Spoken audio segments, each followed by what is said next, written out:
Hello बच्चों, let's see the question and the question says that we need to evaluate limit x tends to 3 minus x by greatest integer function of x। तो हम लोग क्या करेंगे, यहाँ पे सबसे पहले हमारा की कॉन्सेप्ट लिख लेंगे जो यूज करने वाले हैं। एंड जो की कॉन्सेप्ट हम लोग यूज करेंगे वो होगा greatest integer function of x का वैल्यू। तो दिस इज इक्वल टू होगा n, वेयर ये जो n है वो less than equal to x less than n plus 1 होगा। ऑल्सो ये जो n है वो हमेशा इंटीजर होगा। इसको एग्जाम्पल से समझते हैं। अगर हमें यहाँ पर ग्रेटेस्ट इंटीजर वैल्यू चाहिए 2.9 का, तो दिस इज इक्वल टू क्या होगा, ये जो 2.9 के जस्ट पहले जो इंटीजर आता है वही, जो कि होगा 2, वेर ये जो 2 है वो लेस देन इक्वल टू 2.9 है एंड लेस देन 3 है। ऑल्सो ये जो 2 है वो बिलोंग कर रहा है इंटीजर में।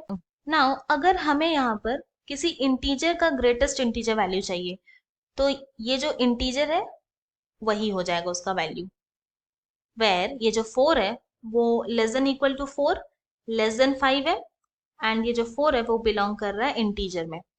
नाउ अब इसी की कॉन्सेप्ट का यूज करके हम अपने क्वेश्चन को सॉल्व करेंगे।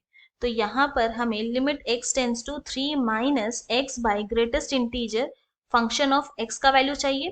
तो दिस इज इक्वल टू क्या हो जाएगा, हम लोग यहाँ पे क्या करेंगे, h tends to 0 and x के प्लेस में 3 माइनस एच पुट कर देंगे। तो 3 minus h divided by greatest integer function of 3 minus h. ना यहाँ पे क्या बोल रहा है, एच जो है वो टेंड कर रहा है 0 पे। तो इसको समझने के लिए क्या करते हैं, सपोज करते हैं कि हम लोग h को 0.1 पे, ये हो रहा है h इक्वल टू 0.1 है, पर यहाँ टेंडिंग टू 0 बोल रहा है, 0 नहीं है, टेंड कर रहा है 0 पे। तो इसीलिए 0.1 सपोज कर रहे हैं।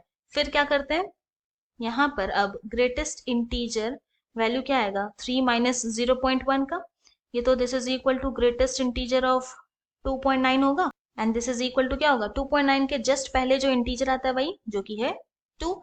तो ये जो है h इक्वल टू 0.1 के लिए ही नहीं है, जितना भी हो सकता है 0.00001 किसी के लिए भी, क्योंकि यहाँ पर h टेंड कर रहा है 0 पे।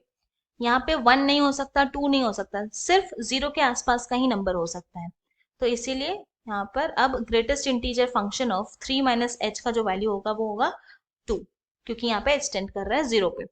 तो limit x tends to 3 minus x divided by greatest integer function of x is equal to हो गया limit h tends to 0 3 minus h by 2। अब लिमिटिंग वैल्यू पुट करते हैं h का, जो कि 0 है, तो यहाँ पे आ जाएगा 3 minus 0 by 2 which is equal to हो गया 3 by 2।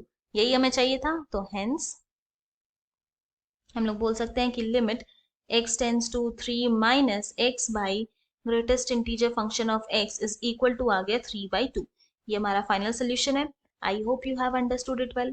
Thank you and best of luck.